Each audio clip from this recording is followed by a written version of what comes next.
Hi, hello everyone. Welcome to our channel. My delight is in education. Today we are going to discuss the Hindu news analysis of 28 June 2021 in Telugu. Without any delay, we move to the first article. Suspected drone attack on IAF. Indian Air Force Jammu station leaves 2 injured. This article comes under GS paper 3 under security and GS paper 2 under IR. ఈ article మనం చూసుకుంటే నిన్న మనకి జమ్మూలో drone use చేసి bomb attack అయితే జరిగింది Indian air force యొక్క ఎయిర్పోర్ట్లో. అండ్ ఈ డ్రోన్ అటాక్ అనేది ఫస్ట్ టైం కాదు, అంటే డ్రోన్ యూజ్ చేసి అటాక్ చేయడం అని కాదు, కానీ ఆల్రెడీ డ్రోన్ అనేది పంజాబ్ ఏరియాలో మనం చాలాసార్లు న్యూస్లో చూసాం. అక్కడ డ్రోన్స్ యూజ్ చేసి వెపన్స్ ట్రాన్స్ఫర్ చేస్తున్నారు. కాకపోతే అది కూడా ఇండియన్ ఎయిర్ ఫోర్స్ మీద చేయడం అనేది మొదటిసారి. ఇండియాలో డ్రోన్ అటాక్ జరగడం కూడా ఇదే ఫస్ట్ టైం అవ్వడం జరిగింది. అండ్ సో డ్రోన్ అటాక్ అయింది. సో ఈ ఆర్టికల్లో ఏముందో చూద్దాం. డ్రోన్ అయితే అటాక్ జరిగింది కదా, సో దానికి సంబంధించి ఎఫ్ఐఆర్ ఎలా బుక్ చేశారో చూద్దాం. FIR under 16-18-23 of unlawful activities prevention act UAPA కింద కేసు బుక్ చేయడం అయితే జరిగింది. మనం యూఏపీఏ గత చాలా రోజుల నుంచి న్యూస్లో ఎక్కువ వింటూ ఉంటున్నాం, హిందూలో కూడా చాలాసార్లు ఇస్తున్నాడు. సో యూఏపీఏ గురించి మీరు ఎక్కువ డీటెయిల్స్ తెలుసుకోవడం చాలా అవసరం. దాని మీద ప్రిలిమ్స్లో బిట్ అడిగే అవకాశం చాలా ఎక్కువ ఉంది. కుదిరితే మనం యూఏపీఏ మీద ఒక వీడియో చేసి అప్లోడ్ చేద్దాం. నెక్స్ట్, యూఏపీఏ కాకుండా section 3 of explosive substance act మీద సెక్షన్ 307, 127B ఆఫ్ ఐపీసీ కింద ఇన్సిడెంట్ని బుక్ చేయడం అయితే జరిగింది. ఈ డ్రోన్స్ వచ్చేసేసి మనకి కమ్యూనికేషన్ కోసం, నార్కోటిక్ ట్రాన్స్ఫర్ కోసం, AK-47 లాంటి వెపన్స్ని, బుల్లెట్స్ కోసం, కౌంటర్ఫెస్ట్ కరెన్సీ కోసం మిస్యూజ్ అయితే చేయడం జరుగుతుంది. సో ఇలా ఇన్సిడెంట్లు జరుగుతున్నాయి. సో మనం ఏం చేస్తే ఈ డ్రోన్ అటాకింగ్ అనేది ఆపచ్చు అంటే reinvention of border management upgrade అని ఆర్టికల్లో ఇవ్వడం అయితే జరిగింది. అంటే ఏంటంటే మన డిఫెన్స్లో ఉన్న వాటిని కొన్ని వాటిని అప్గ్రేడ్ చేయాలి. లైక్ ఏటిని యూజ్ చేయాలంటే మనం డ్రోన్ గన్ అనేది ఏంటంటే it was capable of jamming the radio and mobile signal GPS. వచ్చే ఎనిమి డ్రోన్ని జామ్ చేసే క్యాపబుల్ అయితే డ్రోన్ గన్కు ఉంటుంది. అండ్ నెక్స్ట్ మనం స్కై డిఫెన్స్ యూజ్ చేయొచ్చు.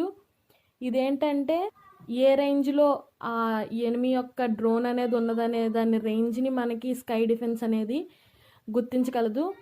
ఇంకోటి ATHENA, ఇదేంటంటే ఒక లైట్ ఎనర్జీ బీమ్ని పంపిస్తుంది అనమాట ఆపోజిట్ డ్రోన్ మీద. దానివల్ల మనం ఆ డ్రోన్ని ఈజీగా డిస్ట్రాయ్ చేయొచ్చు, ఫైర్ చేయొచ్చు. ఈ సిస్టమ్ని యూఎస్ఏలో యూజ్ చేస్తున్నారు. అండ్ ఇంకోటి వచ్చి డ్రోన్ క్యాటర్. ఇది బెస్ట్ థింగ్.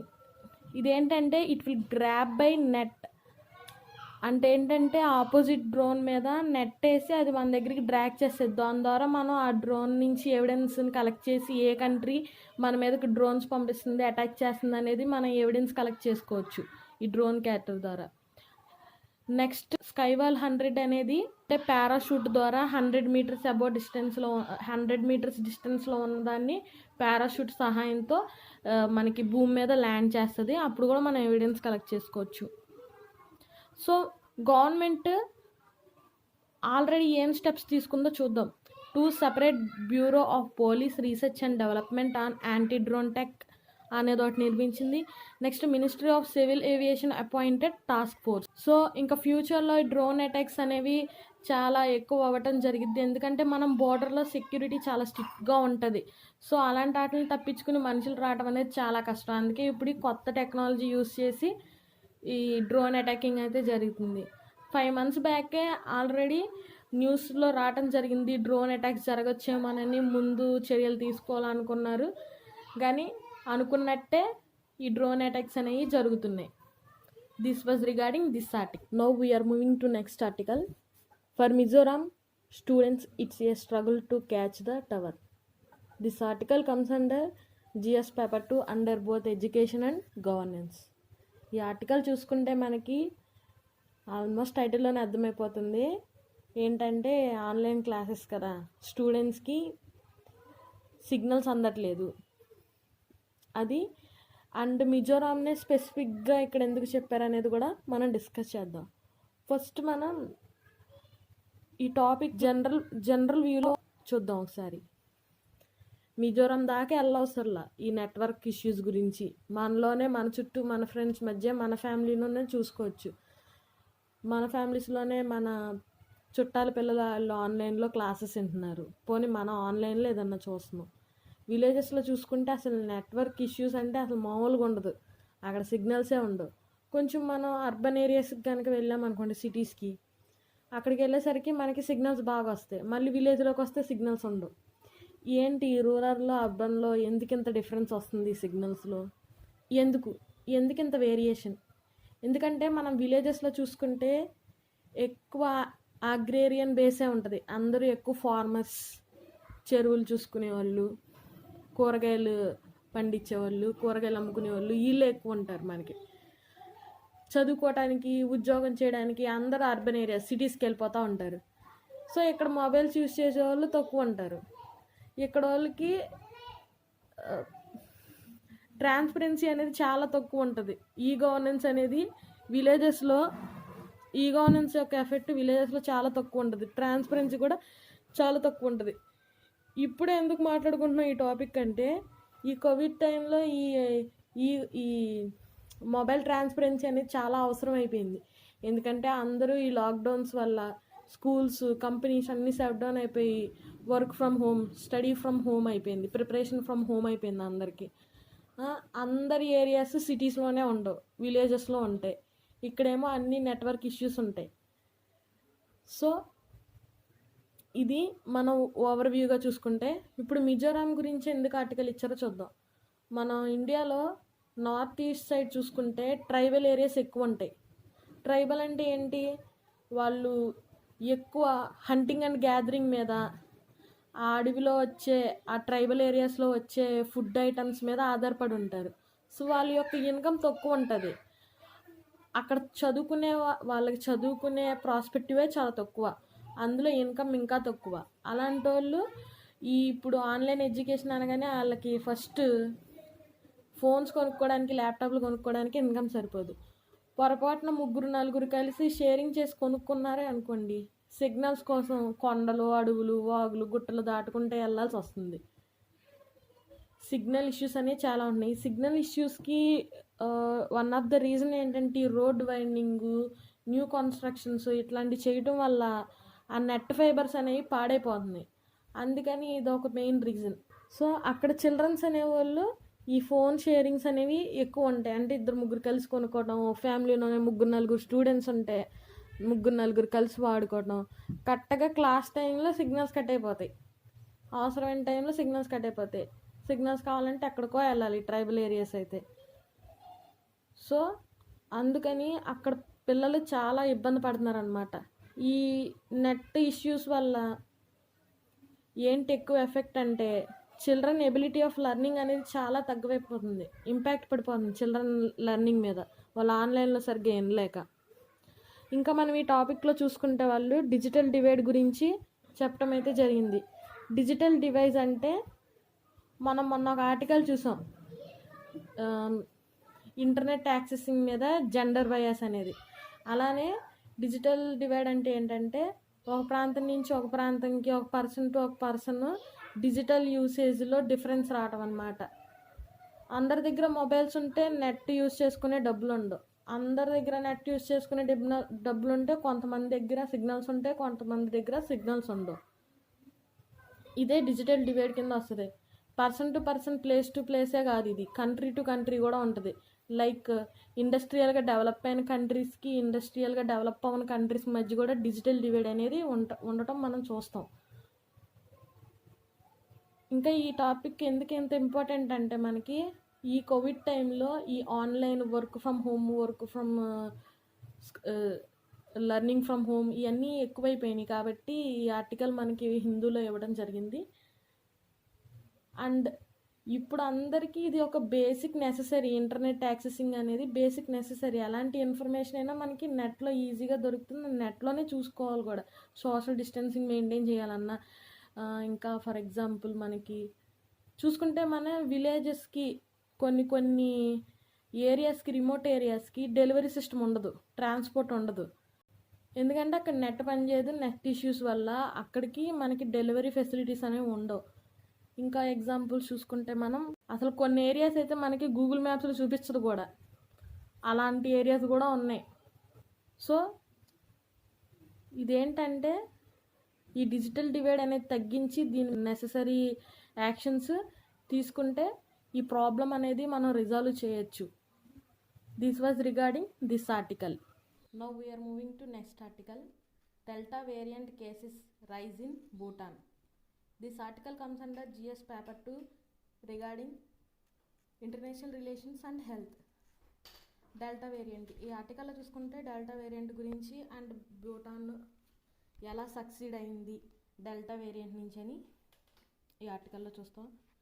మనం రీసెంట్గా చూసుకుంటే డైలీ డెల్టా వేరియంట్ గురించి న్యూస్ వస్తూనే ఉంటుంది. సో స్పెషల్గా డెల్టా వేరియంట్ గురించి మనం ఎక్స్ప్లెయిన్ చేసుకోవాల్సిందా.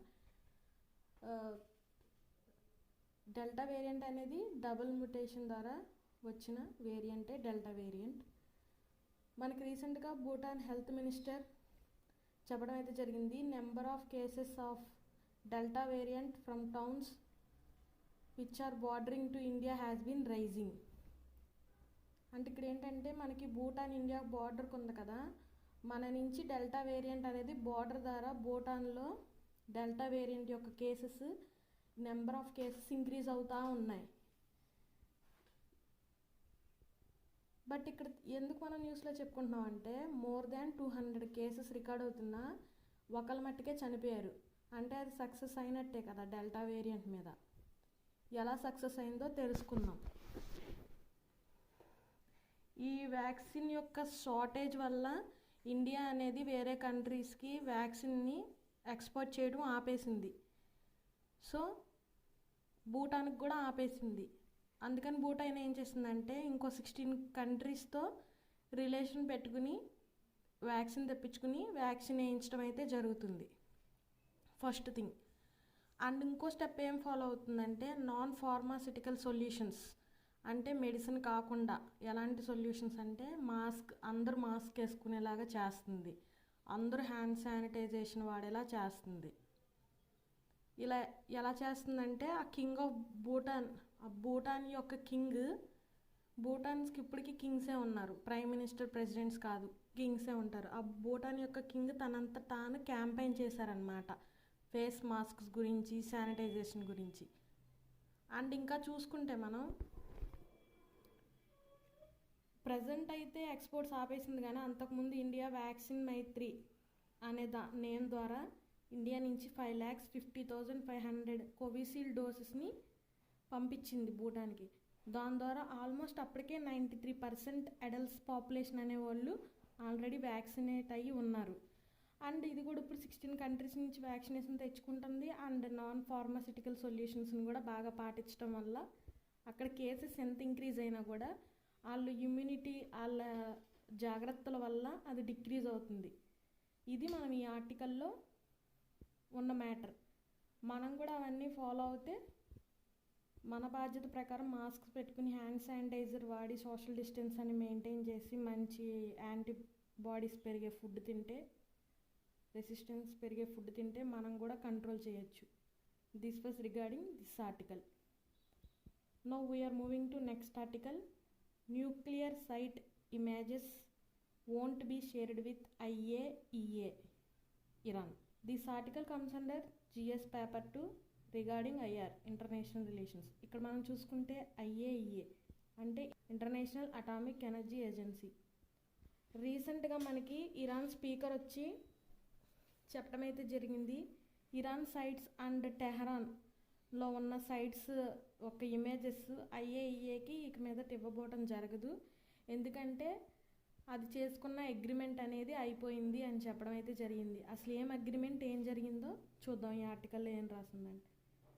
మనకి 3 months ఇక్కడ ఇరాన్ ఐఏఈతో 3 months అగ్రిమెంట్ అయితే చేసుకుంది న్యూక్లియర్ రియాక్టర్స్ గురించి. అయితే అది మనకి ఫెబ్ నుంచి మే 24కి అయిపోయింది. బట్ 24th జూన్ వరకు ఎక్స్టెండ్ అయింది. సో 24th జూన్ అయిపోయింది కాబట్టి దానికి సంబంధించి స్పీకర్ ఆఫ్ ఇరాన్ పార్లమెంట్ వచ్చి అనౌన్స్ చేయడం అయితే జరిగింది. ఇంకా షేర్ చేయట్లేదు ఇమేజెస్ అని. అసలు ఈ అగ్రిమెంట్ ఎందుకు జరిగిందో తెలుసుకుందాం. ఫస్ట్ ఈ అగ్రిమెంట్ గురించి తెలియాలంటే మనం ఈ ఆర్టికల్లోంచి బయటకు వచ్చి అంతకుముందు జరిగిన బ్యాక్గ్రౌండ్ ఏంటో తెలుసుకుందాం.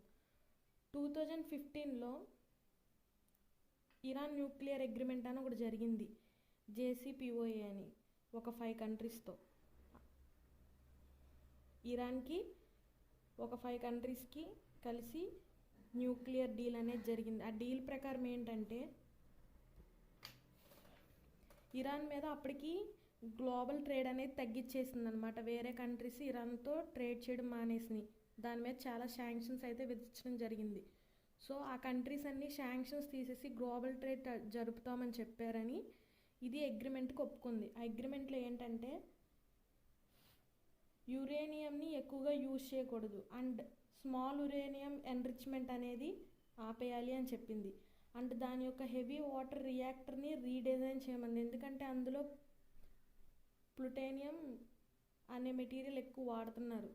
సో దానివల్ల ఏంటంటే న్యూక్లియర్ బాంబ్స్ తయారు చేయడానికి కావాల్సిన వస్తువులన్నీ ఉంటున్నాయి. అందుకని చెప్పి అవన్నీ తగ్గించమని చెప్పడం అయితే జరిగింది. బట్ అవన్నీ అది ఫాలో అవ్వలేదని చెప్పి USA తప్పుకుంది 2018లో. మళ్ళీ ఇరాన్ మీద శాంక్షన్స్ అనేవి USA ప్రకటించింది. సో మనకి మళ్ళీ రీసెంట్గా ఇరాన్ తన యొక్క ఎకానమీ పడిపోవటం వల్ల IAEAతో అగ్రిమెంట్ చేసుకుంది. మీరు మా కంట్రీలో జరిగే న్యూక్లియర్ యాక్టివిటీస్ని అబ్జర్వ్ చేయొచ్చు, మేము అన్నీ లిమిటెడ్గానే వాడుతున్నాం. అండ్ న్యూక్లియర్ యాక్టివిటీస్ని మేము న్యూక్లియర్ బాంబ్స్ కోసం వాడట్లేదు, కరెక్ట్ ప్రాసెస్లోనే వాడుతున్నాం.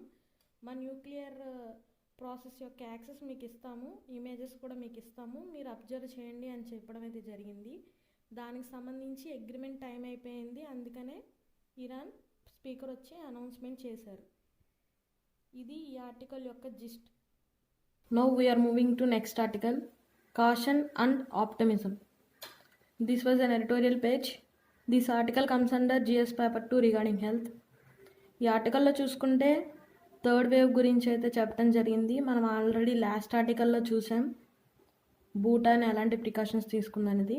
ఇక్కడ ఆల్మోస్ట్ సేమ్ డిస్కస్ చేస్తాం, కాకపోతే చిన్న రిపోర్ట్ గురించి కూడా డిస్కస్ చేస్తాం. మనకి రీసెంట్గా చూసుకుంటే సెకండ్ వేవ్ యొక్క కేసెస్ అనేవి గ్రాడ్యువల్గా డిక్రీజ్ అవడం అయితే జరిగినాయి. దానికి సంబంధించి అన్ని స్టేట్స్లో లాక్డౌన్ యొక్క రిస్ట్రిక్షన్స్ అనేవి తగ్గించారు. సో రీసెంట్గా జరిగిన మ్యాథమెటికల్ సర్వే ప్రకారం, అంటే సైంటిస్టులు సర్వే చేశారు ICMR వాళ్ళు, ఇంపీరియల్ కాలేజ్ ఆఫ్ లండన్. వాళ్ళు ఏం చెప్పారంటే సమ్ మ్యాథమెటికల్ రీసెర్చెస్ ద్వారా 3rd వేవ్ వచ్చే అవకాశం ఉంది అని చెప్పడం జరిగింది. మనం చూసుకుంటే ఇండియా వచ్చేసేసి 2nd highest impacted of corona cases in the world. Daily 50,000 cases చూస్తున్నాం. 3rd highest death rate regarding Covid. India ranks 3rd highest death rates regarding Covid. So ఈ లాక్డౌన్ రిస్ట్రిక్షన్స్ ఎత్తేయడం వల్ల బాగా రిలాక్స్ అయిపోతే 3rd వేవ్ వచ్చే అవకాశం ఉందని research వల్ల తెలుస్తుంది. సో మనం ఎలాంటి ప్రికాషన్స్ తీసుకోవాలంటే 40% కనీసం ఇండియాలో ఉన్న పాపులేషన్లో 40% పీపుల్కి డబుల్ డోస్ వ్యాక్సినేషన్ అనేది జరిగితే 50% 3rd వేవ్ వచ్చే అవకాశాన్ని మనం అడ్డుకోవచ్చు. అంటే 3rd వేవ్ వల్ల వచ్చే నష్టాన్ని మనం ఆపొచ్చు. అది కూడా ఆగస్టులోపు 40% పాపులేషన్కి 2 doses ఇస్తే వేవ్ వల్ల వచ్చే నష్టంలో 50% మనం తగ్గించవచ్చు. అండ్ నెక్స్ట్ వ్యాక్సినేషన్ ఆల్మోస్ట్ వేసుకోవాలి అందరూ యాజ్ ఎ రెస్పాన్సిబుల్గా. నెక్స్ట్ క్రౌడ్ని అవాయిడ్ చేయాలి, మాస్క్ పెట్టుకోవాలి, ఫిజికల్ డిస్టెన్స్ మెయింటైన్ చేయాలి, మంచి ఫుడ్ తీసుకోవాలి. ఇవన్నీ మనం కరెక్ట్గా పాటిస్తే 3rd వేవ్ నుంచి తప్పించుకోవచ్చు. This was regarding this article. నా సమాచారం కనుక మీకు నచ్చినట్టయితే లైక్, షేర్ అండ్ సబ్స్క్రైబ్ చేయండి.